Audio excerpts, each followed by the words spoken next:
ঠিক আছে। যেমন আপনার ভাব প্রকাশের দিক থেকে, তারপর কর্মের উপস্থিতি অনুপস্থিতি এদিক থেকে, আবার গঠনগত দিক থেকে। তো এটি কিন্তু অত্যন্ত গুরুত্বপূর্ণ একটা বিষয় আমাদের এই আলোচনাটা, অর্থাৎ ক্রিয়াপদের আলোচনাটা। তো তাইলে যথারীতি সংজ্ঞাত বললাম, যে পদে কাজ করা বোঝায়, সহজ করে সিম্পলি এটাই হচ্ছে ক্রিয়াপদ। তো এখন ডিটেইলে আসি। ক্রিয়াপদকে ভাগ করা হয় তিনভাবে। এক হচ্ছে, তার আগে একটু বলে রাখি গঠন। আপনারা ক্রিয়াপদের গঠনটা খেয়াল করবেন অবশ্যই। ক্রিয়াপদের গঠনের সাথে অনেক কিছুই থাকে, ওইটা না হলে কিন্তু একটু ঝামেলা হয়।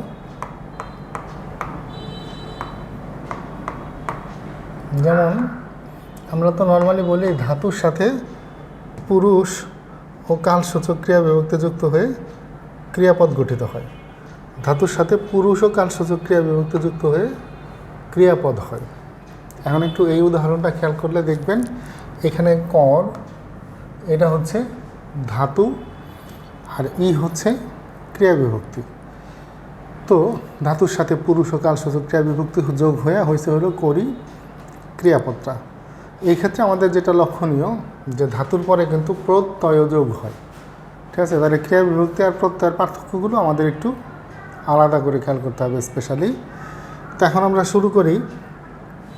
ক্রিয়াপদকে ভাগ করা হয় যে নানা রকমভাবে, সেইটা প্রথমত হলো সমাপিকা ক্রিয়া এবং অসমাপিকা ক্রিয়া।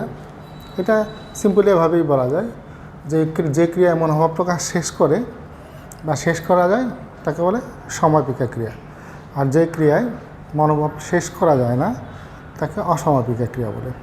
এটি বাক্য দেখেই বোঝা যায় যে এটা সমাপিকা না অসমাপিকা, অর্থাৎ এই বাক্যের মনোভাব শেষ হইল কি হইল না এদিক থেকে। এছাড়াও একটা বিষয় থাকে, অসমাপিকা ক্রিয়ার কয়েকটা ক্রিয়া বিভক্তি থাকে। একটু খেয়াল করবো আমরা। এই হলো ধাতু, এর সাথে ইয়া অথবা ইতে অথবা ইলে, এগুলা যদি যোগ করা থাকে তাহলে সেই ক্রিয়াটা হয় অসমাপিকা ক্রিয়া। একটু খেয়াল করলেই দেখবেন যে করের সাথে যদি ইয়া যোগ করি তাহলে হবে করিয়া। তো এটা কোনো সঠিক মনোভাব প্রকাশ করছে না। তারপর করিতে, করিলে, এগুলো হলেও কোনো সঠিক বা স্পষ্ট মনোভাব প্রকাশ করছে না, সেক্ষেত্রে এগুলো অসমাপিকা ক্রিয়া। এবং এই যে ইয়া ইতে ইলে, এগুলো কিন্তু স্পেশালি হচ্ছে আপনার সাধুরীতির ক্রিয়া বিভক্তি। এগুলো যদি চলিত রীতিতে হয় তাহলে হবে এ, তারপর হবে হলো তে, তারপর হবে হলো লে। এই ইয়া ইতে ইলে অথবা এ তে এলে, এগুলোকে বলা হয় অসমাপিকা ক্রিয়া বিভক্তি, অর্থাৎ এগুলো যোগ করা থাকলে ক্রিয়াটা অসমাপিকা ক্রিয়া হয়। এগুলো কিন্তু নাম আছে, ঠিক আছে। এটার নাম ভূত অসমাপিকা, এটার নাম ভাবী,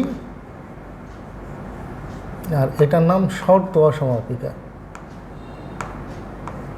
এটা একটু খেয়াল রাখতে হয় যে অসমাপিকা ক্রিয়াগুলো মূলত ওই ক্রিয়া বিভক্তিগুলোর আবার একটা একটা নাম আছে, ঠিক আছে। এগুলো মনে রাখতে হবে ওই যে প্রশ্নের জন্য। অনেক ক্ষেত্রে দেখা যায় যে প্রশ্ন করে যে কোনটা ভূত অসমাপিকা অথবা কোনটা ভাবী কোনটা শর্ত, এগুলো এই জন্য ওগুলো একটু মনে রাখতে হয়। তাহলে যে ক্রিয়ায় মনোভাব প্রকাশ শেষ হয় না সেটা হচ্ছে অসমাপিকা, যেটা শেষ হয় সেটা সমাপিকা। এবং যদি সমস্যা হয় তাহলে ক্রিয়া বিভক্তিগুলো খেয়াল করে নেওয়া। ইয়া ইতে ইলে অথবা এ তে লে যুক্ত থাকলে সেই ক্রিয়াটা অসমাপিকা ক্রিয়া হয়, ঠিক আছে। আচ্ছা, এখন তাহলে এই দিকটা গেল সমাপিকা অসমাপিকা। এরপর দ্বিতীয় একটা দিক থাকে, কর্ম আছে কি নাই এদিক থেকে ক্রিয়াপদকে বিশ্লেষণ করা। কর্ম, আপনারা কারকে যে কর্মটা পড়ে আসছেন, ঠিক আছে, সেই কর্মর কথাই কিন্তু বলতেছি। যে বাক্যে কর্মপদ থাকে তাকে বলে সকর্মক ক্রিয়া, যেখানে থাকে না তাকে বলে অকর্মক ক্রিয়া, যেটা দুইটা থাকে তাকে বলে দ্বিকর্মক ক্রিয়া। তাইলে কর্ম আছে কি নাই এইটা বুঝবো কী করে? এটা খুব সোজা। যে কোনো বাক্যের ক্রিয়াপদকে কি বা কাকে দিয়ে প্রশ্ন করলে ওই বাক্যের যদি উত্তর দেওয়া যায়, মানে যে অংশ দিয়ে আপনি উত্তর দিতে পারবেন ওইটাই কর্ম হিসাবে ধরে নেবেন। ঠিক আছে, একটা উদাহরণ দেখেন। ধরেন আমরা সহজ করে লিখি,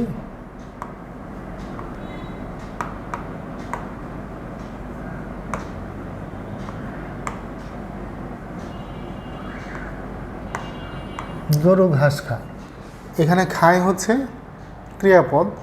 একটা খেয়াল রাখতে হবে, মনোভাব প্রকাশের দিক থেকে কিন্তু খায় সমাপিকা ক্রিয়া, কারণ এটা মনোভাব প্রকাশ শেষ করে ফেলছে। এখন দ্বিতীয় অংশ, ঠিক আছে, যে এই খায় এটা, এই ক্রিয়াটা কি কর্ম আছে না নাই, ক্রিয়াপদকে কি অথবা কাকে দিয়ে প্রশ্ন করলে আপনি নিশ্চিন্তে কর্ম পেয়ে যাবেন। যেমন কি খায়, উত্তর হলো ঘাস। কাকে এখানে অবশ্য উত্তর দেওয়া যায় না, ওটা বস্তু ব্যক্তিবাচক হলে কাকে দিয়ে উত্তর দেওয়া যেত। তাহলে কী খায়, উত্তর হচ্ছে ঘাস। এনে ঘাসটা হচ্ছে কর্ম। আনুষ্ঠানিক সংজ্ঞা হচ্ছে কর্তা যাকে আশ্রয় করে ক্রিয়া নিষ্পন্ন করে তাকে বলে কর্ম। কর্তা যাকে আশ্রয় করে ক্রিয়া নিষ্পন্ন করে, ঘাসকে আশ্রয় করে ক্রিয়া নিষ্পন্ন হচ্ছে, তাই ওটা হচ্ছে কর্ম। তাহলে এই ক্রিয়াটা অর্থাৎ খায় ক্রিয়াটার কর্ম আছে, তাই এটাকে বলা হয় সকর্মক ক্রিয়া।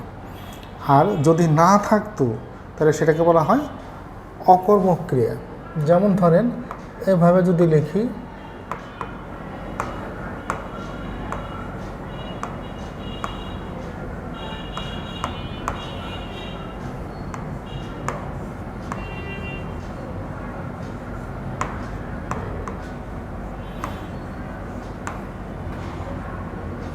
এই যে সব করা, যেমন গরু দৌড়ায়, কি দৌড়ায়, কাকে দৌড়ায়, ওই ধরনের কিছু বলা যায় না, সম্ভব না।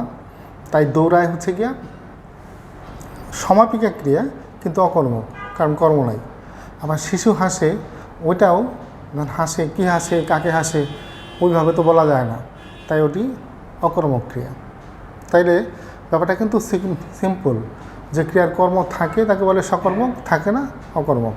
অর্থাৎ আবার একটু বোর্ডে খেয়াল করেন, এখানে গরু ঘাস খায়, এই বাক্যের খায় হচ্ছে সমাপিকা, যেহেতু কর্ম আছে তাই সকর্মক। আবার গরু দৌড়ায়, এই ক্রিয়াটা ঠিক আছে দৌড়ায় সমাপিকা, কিন্তু যেহেতু কর্ম নাই তাই অকর্মক।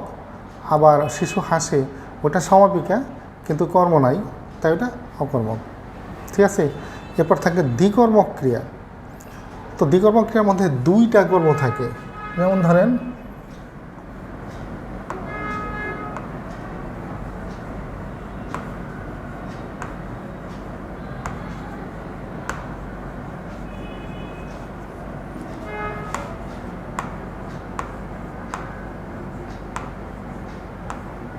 যেমন এই দুইটা একটু খেয়াল করেন, মা আমাকে কলম দিলেন, এই বাক্যে দিলেন ক্রিয়াটা হচ্ছে সমাপিকা।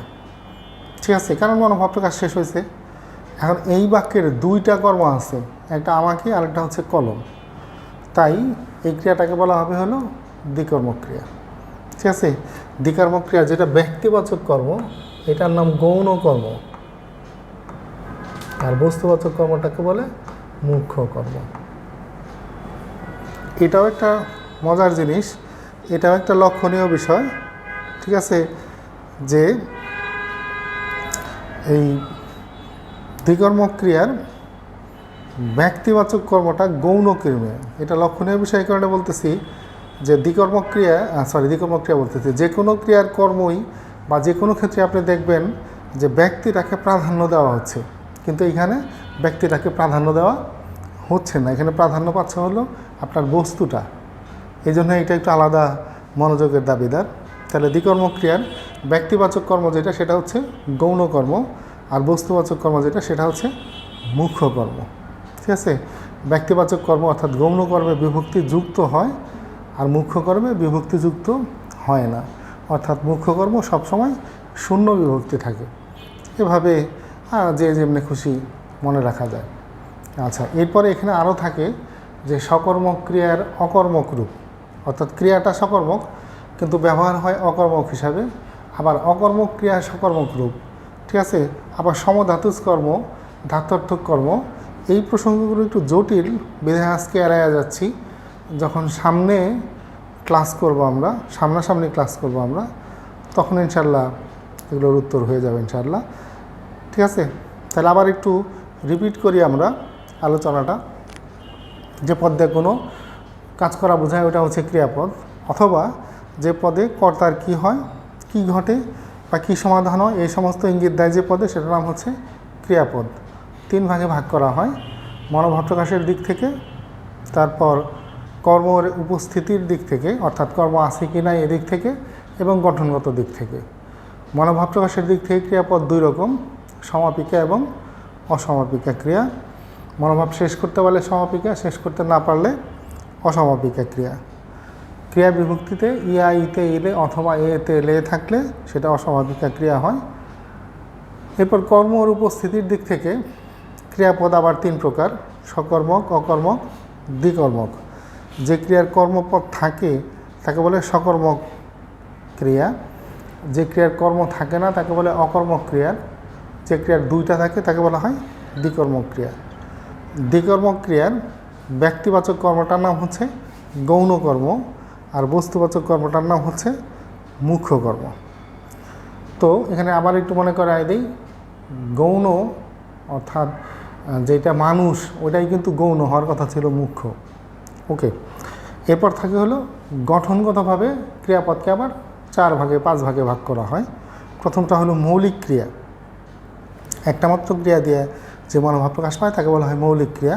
আপনারা এতক্ষণ যা পড়লেন অর্থাৎ সমাপিকা, অসমাপিকা, সকর্ম, অকর্ম, এগুলো সব মৌলিক ক্রিয়ার উদাহরণ, এখানে আর সময় নষ্ট করলাম না। এরপর থাকে হলো প্রযোজক ক্রিয়া, ঠিক আছে। যে ক্রিয়া একজনের প্রযোজনায় অন্যজন কর্তৃক অনুষ্ঠিত হয় তাকে বলে প্রযোজক ক্রিয়া। যে ক্রিয়া একজনের প্রযোজনায় অন্যজন কর্তৃক অনুষ্ঠিত হয় তাকে বলা হয় প্রযোজক ক্রিয়া। একটু খেয়াল রাখতে হবে।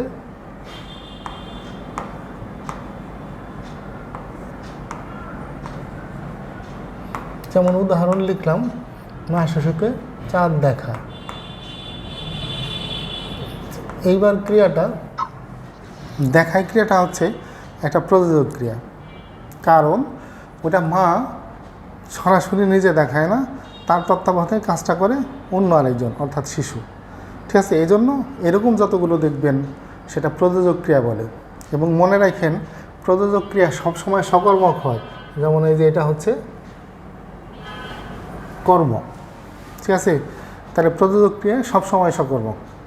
ওকে, এখন দেখেন এই ক্রিয়াটা দেখায় ক্রিয়াটা, এটা মনোভাব প্রকাশের দিক থেকে সমাপিকা, ঠিক আছে। তারপর কি বলে কর্ম আছে কি না এই দিক থেকে সকর্মক, এবং গঠনগত দিক থেকে ওটা প্রযোজক ক্রিয়া, ঠিক আছে। কারণ এটা মনোভাব প্রকাশ শেষ করতে পারে। যাই হোক, তাহলে একজনের পরিচালনায় অন্যজন কর্তৃক অনুষ্ঠিত হচ্ছে বলে এটা প্রযোজক ক্রিয়া। এরপর থাকে নাম ক্রিয়া বা নাম ধাতুর ক্রিয়া, ঠিক আছে। যেমন ধরেন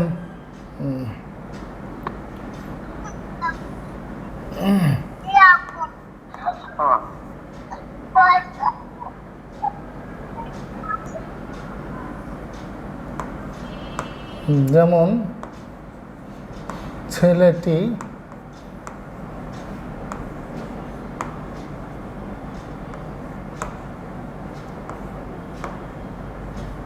ধরেন এরকম লিখলাম, ছেলেটি ক্লাসে ঘুমায়।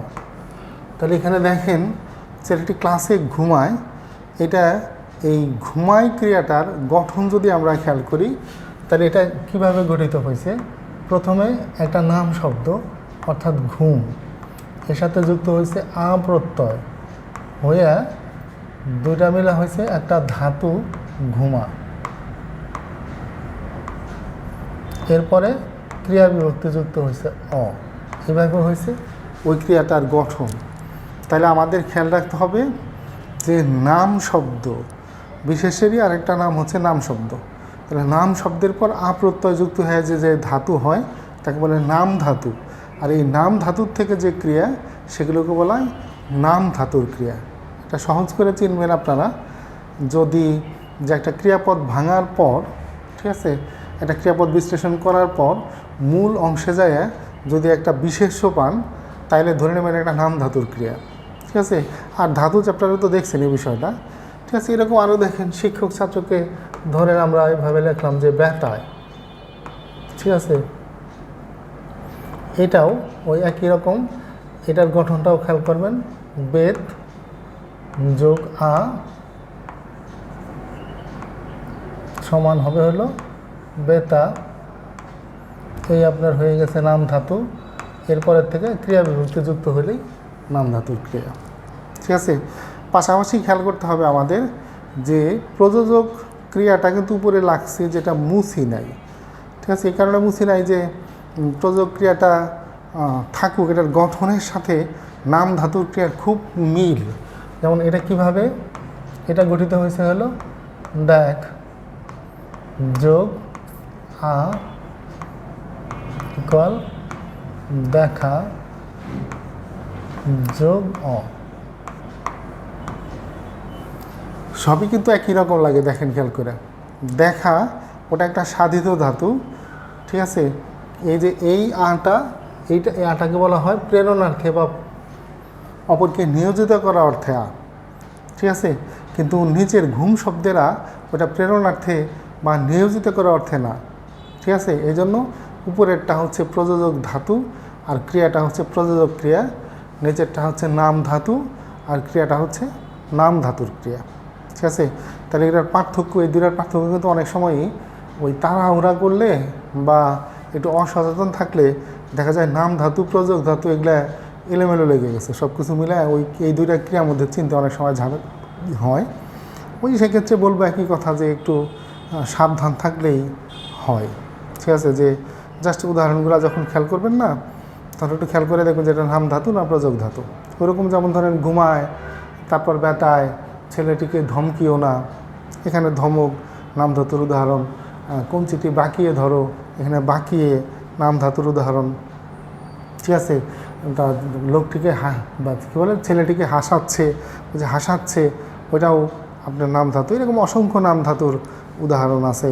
ঠিক আছে, যেগুলো আপনারা ধীরে ধীরে খুঁজে নেবেন। তো তাইলে আমরা এখন পড়তেছি হলো গঠনগতভাবে ক্রিয়াপদের শ্রেণীবিন্যাসটা। ঠিক আছে, গঠনগতভাবে ক্রিয়াপদের শ্রেণীবিন্যাস হলো, আবার মনে করা যায় প্রথমটা হচ্ছে মৌলিক ক্রিয়া। ঠিক আছে, এই মৌলিক ক্রিয়া হলো ওই যে সমাপিকা অসমাপিকা যা আগে পড়ছেন ওর যে কোনো একটা উদাহরণ দিয়ে দিলেই হবো। অর্থাৎ একটা মাত্র ক্রিয়া দেওয়া, যে ধাতু থেকে মূল ধাতু থেকে যে ক্রিয়া, ওটার নামই হলো মৌলিক ক্রিয়া। ঠিক আছে, এরপর আবার ধরেন প্রযোজক ক্রিয়া, যে ক্রিয়া একজনের পরিচালনায় অন্যজন কর্তৃক অনুষ্ঠিত হয় তাকে বলে প্রযোজক ক্রিয়া। উল্টাভাবে বলতে পারেন প্রযোজক ধাতুর সাথে ক্রিয়া বিভক্তিযুক্ত হয়ে যে ক্রিয়া তাকে বলা হয় প্রযোজক ক্রিয়া। নাম পদের পর বা বিশেষ্য বিশেষণ ধনাত্মক অব্যয়ের পর প্রত্যয়যুক্ত হয়ে যে ধাতু তাকে বলে নাম ধাতু। এই নাম ধাতুর সাথে ক্রিয়া বিভক্তিযুক্ত হয়ে যে ক্রিয়া তাকে বলে নাম ধাতুর ক্রিয়া বা নাম ক্রিয়া। এরপর একটা অসমাপিকা একটা সমাপিকা ক্রিয়া পাশাপাশি বসে যদি বৃহৎ বা সম্প্রসারিত অর্থ প্রকাশ করে তখন তাকে বলা হয় যৌগিক ক্রিয়া। উদাহরণ খেয়াল করেন,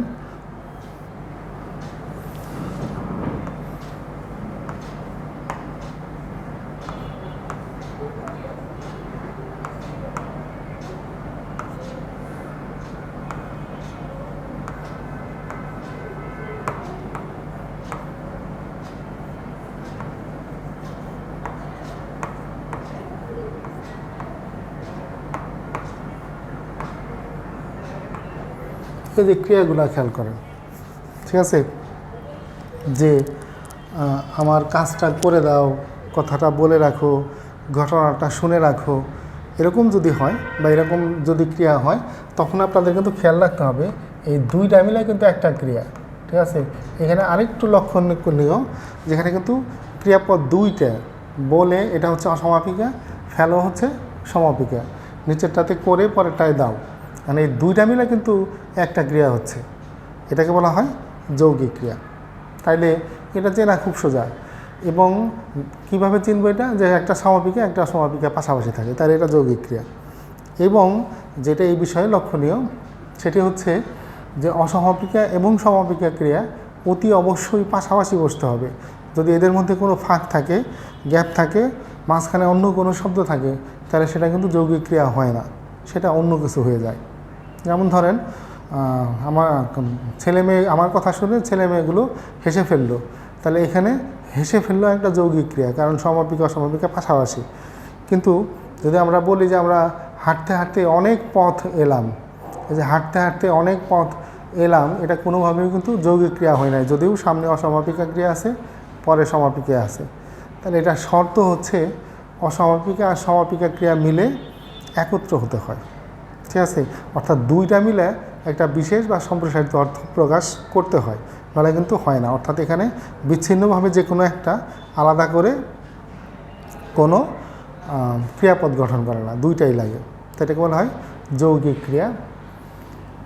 এরপর থাকে হলো সর্বশেষ যেটা, এটাকে বলে মিশ্র ক্রিয়া, ঠিক আছে? বা কোনো কোনো বইয়ে সংযোগমূলক ক্রিয়াও বলে, যে বিশেষণ ধনাত্মক অব্যয়ের পর কর, দে, হ, পা, খা, থাক, শুন এ সমস্ত ধাতু যে যোগ করে যে ক্রিয়া, সেটার নামই হচ্ছে সংযোগ ক্রিয়া। উদাহরণ খেয়াল করেন, ধরেন এভাবে বললাম,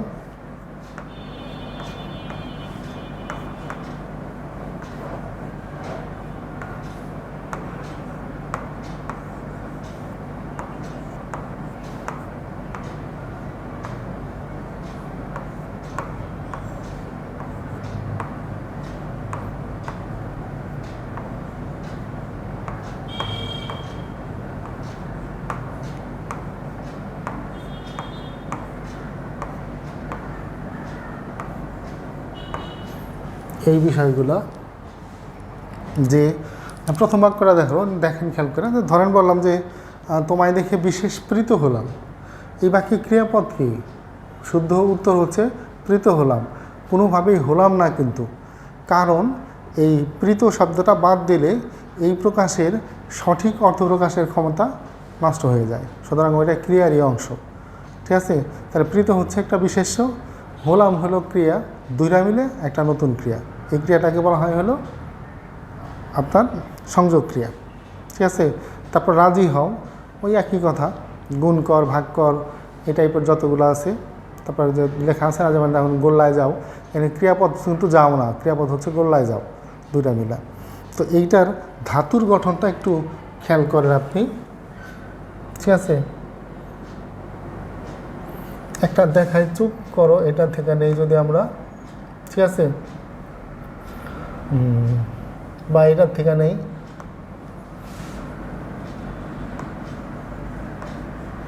এই লাম হচ্ছে ক্রিয়া বিভক্তি।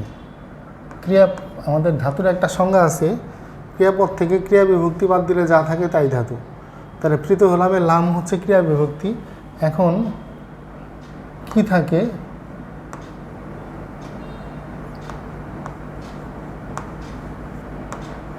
থাকে এইটুকু, প্রীত হ। এই ধাতু, এটাকে বলা হয় যৌগিক বা সংযোগ, সরি, এটাকে বলা হয়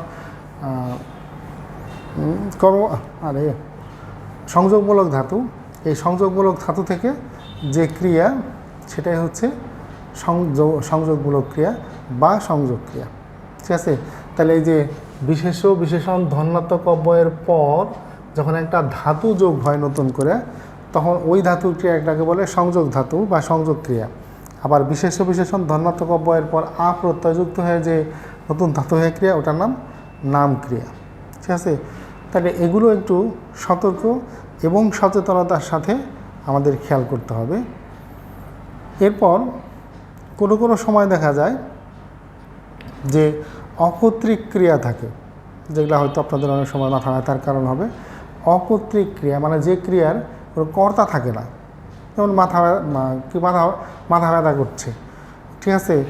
এখন এই ধরনের বা কী বলে তো এদিকে যাওয়া হচ্ছে কোথায়, এ ধরনের ক্রিয়ায় সাধারণত দেখবেন কর্তা থাকে না, এগুলোকে অকর্তৃক ক্রিয়া বলে। আবার কোনো বৈয়াকরণের মধ্যে যে বাংলা বাক্য গঠনে সমাপিকা ক্রিয়া অপরিহার্য, সমাপিকা ক্রিয়া ছাড়া বাক্য গঠন হয় না, এরকম কোনো ভাষাতাত্ত্বিক বলেন। আবার কোনো ভাষাতাত্ত্বিকের মধ্যে বলেন যে না, সমাপিকা ক্রিয়া ছাড়াও বাক্য হতে পারে। তারা সেক্ষেত্রে বলেন যে দুইটা ধাতু থেকে যে ক্রিয়াগুলো হয় সেগুলো সাধারণত মানে উল্লেখ করা হয় না এই ধাতুগুলো, এই ক্রিয়াগুলো, এগুলোকে অনুল্লেখিত ক্রিয়া বলে বা অনুল্লেখ ক্রিয়া বা সাইলেন্স ক্রিয়া বলে অনেক সময়। ঠিক আছে, তো বাংলাতে সাধারণত হ এবং আসো ধাতুর থেকে যে ক্রিয়া হয় সেগুলো সাধারণত বলতে হয় না। ঠিক আছে, আমি একটু দেখাচ্ছি বিষয়টা বোর্ডে।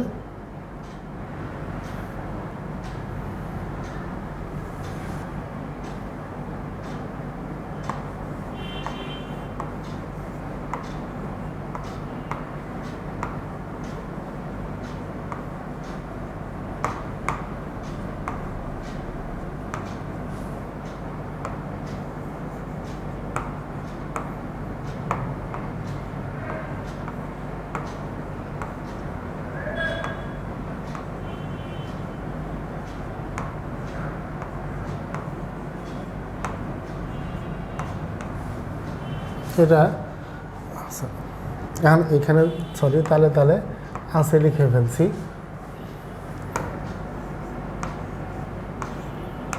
এই দুইটা খেয়াল করেন আগে, যে তিনি আমার ভাই, শেষের হন পর্যন্ত আর বলার দরকার পড়ে না। তিনি আমার ভাই, এতেই মনোভাব শেষ হয়।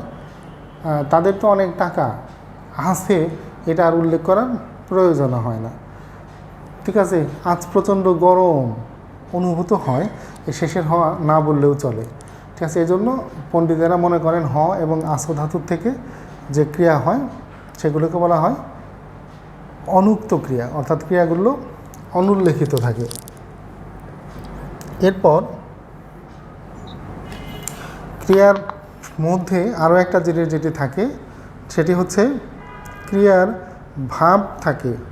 ঠিক আছে, ক্রিয়ার ভাব বা মুড বলে যেটাকে, ওটাও আপনাদের একটু খেয়াল করতে হবে। এই কারণে খেয়াল করতে হবে যে এটা দেখে যে বাক্যে রূপান্তর করবেন যখন, যে নির্দেশক ভাব না সাপেক্ষ ভাব না আকাঙ্ক্ষক ভাব না অনুজ্ঞা ভাব, এইগুলা একটু নইলে খেয়াল থাকে না। ঠিক আছে, তাহলে ক্রিয়াপদের আলোচনা সব শেষের পরে যখন আপনারা দেখবেন যে মোটামুটি আলোচনা হয়েছে, তখন খেয়াল করতে হবে ক্রিয়াপদের আবার 4টা মুড আছে, ভাব আছে। ঠিক আছে, অর্থাৎ ক্রিয়া সংগঠনের ধরন বা রীতিকে ক্রিয়ার ভাব বলে। ক্রিয়া সংগঠনের ধরন বা রীতি, অর্থাৎ ক্রিয়া কোনভাবে নির্দেশিত হচ্ছে। ঠিক আছে, এদিক থেকে ক্রিয়ার ভাব হলো 4 প্রকার। প্রথমটা হচ্ছে নির্দেশক ভাব। ঠিক আছে, নির্দেশক ভাব হলো সাধারণ ঘটনা, সাধারণ কোনো বিবৃতি, তারপর প্রশ্ন জিজ্ঞাসা, এ সমস্ত হলে সেটাকে ক্রিয়ার নির্দেশক ভাব বলে। এই বিষয়টা আপাতত যদি মনে হয় যে গুরুত্বহীন, সেটা না। এটা যখন যে বাক্য রূপান্তর করবেন আপনারা, সরল থেকে জটিল, জটিল থেকে যৌগিক, ইতিবাচক থেকে নেতিবাচক, হ্যাবোধক থেকে নাবোধক, বিষয় থেকে প্রশ্ন, তখন এই এইগুলো একটু লাগে, মানে দরকার হয়ে পড়ে। যাই হোক, তাহলে ক্রিয়ার ভাব 4 প্রকার। প্রথমটা হচ্ছে নির্দেশক ভাব। নির্দেশক ভাবে বক্তার মানে কী বলে এটাকে, বিবৃতিমূলক এবং প্রশ্ন। আপনারা যদি সহজ করে এভাবে ধরে নেন যে বিবৃতিমূলক বাক্য এবং প্রশ্নমূলক বাক্য, এই দুটাকে বলে নির্দেশক ভাব বলে, হবে, অসুবিধা নাই। এরপর থাকে সাপেক্ষ ভাব। ঠিক আছে, ব্যাকরণে সাপেক্ষ শব্দটার অর্থ হচ্ছে শর্তযুক্ত। ঠিক আছে, খেয়াল করে দেখবেন যে কখনো কখনো এরকম হয় যে কোনো ক্রিয়ার কাজ হওয়া অথবা না হওয়া যখন আরেকটা ক্রিয়ার উপর নির্ভর করে থাকে, ব্যাকরণের ভাষায়, ব্যাকরণের পরিভাষায় সেটাকে সাপেক্ষতা বলে। যেমন তুই গেলে আমিও যাব, 4টা বাজলে স্কুল ছুটি হবে। ঠিক আছে, বৃষ্টিতে ভিজলে ঠান্ডা লাগবে, এরকম যখন একটার উপর একটা নির্ভর করে থাকে তখন সেটাকে বলা হয় সাপেক্ষতা। তাহলে এটা কিন্তু খেয়াল করতে হবে যে সাপেক্ষ সর্বনাম আছে, সাপেক্ষ যোজক আছে। ঠিক আছে, তারপর এখন আবার আমরা বলতেছি সাপেক্ষ ক্রিয়াও আছে, যেমন যত গর্জে তত বর্ষে না। ঠিক আছে, যথা ধর্ম তথা জয়, এগুলো সাপেক্ষ। ঠিক আছে, কি যোজক। আবার যেই আমরা তাকে দেখলাম সেই আমরা পালালাম, এটা আবার সাপেক্ষ সর্বনাম। ঠিক আছে, একে নাচুনি বুড়ি তাই আবার ঢোলের বাড়ি, এই যে একে তাই যত গর্জে তত বর্ষে না, এটা কিন্তু সাপেক্ষ সর্বনাম। আর এখানে সাপেক্ষ ক্রিয়াও আছে, যেমন বললাম আমি একটু আগে, 4টা বাজলে স্কুল ছুটি হয়, কী বলে সূর্য নামলে সূর্য অস্ত গেলে অন্ধকার নেমে আসে, এগুলো সব ওই সাপেক্ষ ক্রিয়ার মধ্যে পড়ে। এরপর থাকে ক্রিয়ার অনুজ্ঞা ভাব। ঠিক আছে, ক্রিয়ার যেভাবে আদেশ, তারপর নিষেধ, অনুরোধ, উপদেশ, প্রার্থনা, অনুনয় এগুলো প্রকাশিত হয়, সেটাকে বলা হয় ক্রিয়ার ভাব। ঠিক আছে, আরেকবার বলি, ক্রিয়ার যেভাবে আদেশ, নিষেধ, অনুরোধ, উপদেশ, প্রার্থনা, অনুনয় এগুলো বোঝায়, সেটাকে বলা হয় ক্রিয়ার অনুজ্ঞার ভাব। যেমন ধরেন চুপ করো, এটা একটা আদেশ, তাহলে একটা অনুজ্ঞা। খেয়াল রাখতে হবে অনুজ্ঞা কিন্তু দরকার, যে কোন কালে হচ্ছে এটা, চুপ করো বর্তমানকাল, তাহলে এটা বর্তমানকালের অনুজ্ঞা। আবার চুপ করবে, তাহলে এটা ভবিষ্যৎকালের অনুজ্ঞা। তাহলে অনুজ্ঞা কিন্তু দুরকম হয়, বর্তমান এবং ভবিষ্যৎ, এবং অনুজ্ঞাটা হয় শুধুমাত্র বর্তমান এবং ভবিষ্যৎকালে, অতীতকালে অনুজ্ঞা হয় না। তারপরেও কথা থাকে, অনুজ্ঞা হয় শুধুমাত্র মধ্যম পুরুষে, অন্য কোনো পুরুষে অনুজ্ঞা হয় না। ঠিক আছে, তাহলে ক্রিয়ার একটা ভাব হলো অনুজ্ঞা ভাব। আদেশ, নিষেধ, যেমন ধরেন কড়া রোদে ঘোরাফেরা করো না, এটা একটা অনুজ্ঞা, নিষেধ বুঝাইয়া। আল্লাহ আপনার মঙ্গল করুন, এটা প্রার্থনা বুঝাইয়া একটা অনুজ্ঞা। ঠিক আছে, এই জাতীয় কিছু। শেষেরটা থাকে আকাঙ্ক্ষক ভাব। ঠিক আছে, আকাঙ্ক্ষক ভাব হলো বক্তা সরাসরি যদি যখন কোনো ইচ্ছা প্রকাশ করে, তখন তাকে বলে আকাঙ্ক্ষক ভাবের ক্রিয়া। এই আকাঙ্ক্ষক ভাবের ক্রিয়াটা আপনি একটু যদি অসচেতন হন, নির্দ্বিধায় অনুজ্ঞার সাথে মিলে যাবে, ধরতেই পারবেন না। কিছু বোঝার আগেই আপনি অনুজ্ঞাটাকে বলবেন আকাঙ্ক্ষক, আবার আকাঙ্ক্ষকটাকে বলে ফেলবেন, দেখবেন অনুজ্ঞা। একটা ঝামেলা, একটা সমস্যা হতে পারে অথবা দাঁড়ায় যেতে পারে। সেই ক্ষেত্রে আমি বলবো যে আকাঙ্ক্ষক ভাব, যেমন যা হয় হোক, বৃষ্টি আসে আসুক, মিষ্টি মুখে মিষ্টি করে হাসুক, তা আসুক তিনি আমাদের বাড়িতে, এই যে ক্রিয়াগুলো, এগুলো হচ্ছে সব আকাঙ্ক্ষক ভাবের ক্রিয়া। যত তাড়াতাড়ি সম্ভব এগুলোর পার্থক্যগুলো একটু খেয়াল রাখতে হবে। এবং যেটি আমাদের অতি অবশ্যই লক্ষণীয়, সেটি হচ্ছে আমরা আমাদের এই সংজ্ঞাগুলো মুখস্থ করব। ঠিক আছে, সংজ্ঞাগুলো মুখস্থ করে এইগুলো খেয়াল করব। এবং আকাঙ্ক্ষক ভাবের ক্রিয়া, যেটা চিনতে যেটা সমস্যা হয় বলে মনে করি, আমরা একটা সোজা জিনিস শিখাই দিই। খেয়াল রাখবেন আকাঙ্ক্ষক ভাবের ক্রিয়ায় সবসময় একটা করে ক থাকে, থাকতেই হয়। যেমন বৃষ্টি আসে আসুক, খেয়াল করেন ক্রিয়াপদ হলো আসুক, ক আছে। তারপর কী বলে, মিষ্টি মুখে মিষ্টি করে হাসুক, হাসুক, তারপরে একটা ক আছে। এই যে ক দিয়ে অনায়াসে চেনা যায় যেটা আকাঙ্ক্ষক ভাবের ক্রিয়া। ঠিক আছে, যদি আকাঙ্ক্ষক ভাবের ক্রিয়া না হয়, তাহলে সেটায় ক থাকে না। এটা সব পার্থক্য ধরে দিই। যেমন আল্লাহ আপনার মঙ্গল করুন, করুন ক্রিয়াপদে করুন ন, এটা হচ্ছে অনুজ্ঞা ভাবের ক্রিয়া। যদি বলা হয় আল্লাহ আপনার মঙ্গল করুক, তাহলে এটাই হচ্ছে গিয়া আপনার হলো অনুজ্ঞা ভাবের ক্রিয়া, কারণ আকাঙ্ক্ষক ভাবের ক্রিয়া, কারণ এটার পরে ক আছে। তাহলে আল্লাহ আপনার মঙ্গল করুন আর আল্লাহ আপনার মঙ্গল করুক, এই দুইটার মধ্যেই কিন্তু একটু পার্থক্য হয়ে যায়। তো এটা সিম্পলি মনে রাখেন যে ক্রিয়াপদের পরে ক থাকলেই ওটা আকাঙ্ক্ষক ভাবের ক্রিয়া হয়, বাকি ক্ষেত্রে না। তো মূলত ক্রিয়াপদের আলোচনা এইটুকুই। আর যারা আজকের চার্ট দেখে বলবেন যে চার্টে তো অব্যয়পদও আছে, সেটা কিন্তু শুরুতেই বলে নিয়েছি, এখনও আবার বলি, ওই লিস্টে অব্যয়পদটা দেওয়া আমার ঠিক হয় নাই, পরে অবশ্য আবার ওইটা শুদ্ধ করে দেওয়া হয়েছে, আপনারা খেয়াল করে দেখেন। অর্থাৎ অব্যয় শব্দটা এখন কি বলে আর ব্যবহার হয় না, অর্থাৎ বলা উচিত যে বাংলা ভাষার থেকে অব্যয় শব্দটা উঠে গেছে। ঠিক আছে, যেমন অব্যয় আমরা যেমন আগে বলতাম না যে যে পদের ব্যয় বা পরিবর্তন নেই, সেটাকে বলা হয় অব্যয়। ঠিক আছে, এই এই মানে এই এই সংজ্ঞাটা বা এগুলো এখন আর ব্যবহারই হয় না। তো তখন যেটা ছিল যে উৎসগতভাবে অব্যয় 3 প্রকার, বাংলা তৎসম বিদেশি। আবার বাক্যে প্রয়োগের দিক থেকে অব্যয় 4 প্রকার, সমুচ্চয়, অনন্বয়, অনুসর্গ, অনুকার। সমুচ্চয় অব্যয় আবার 3 প্রকার, সংযোজক, বিয়োজক এবং সংকোচক।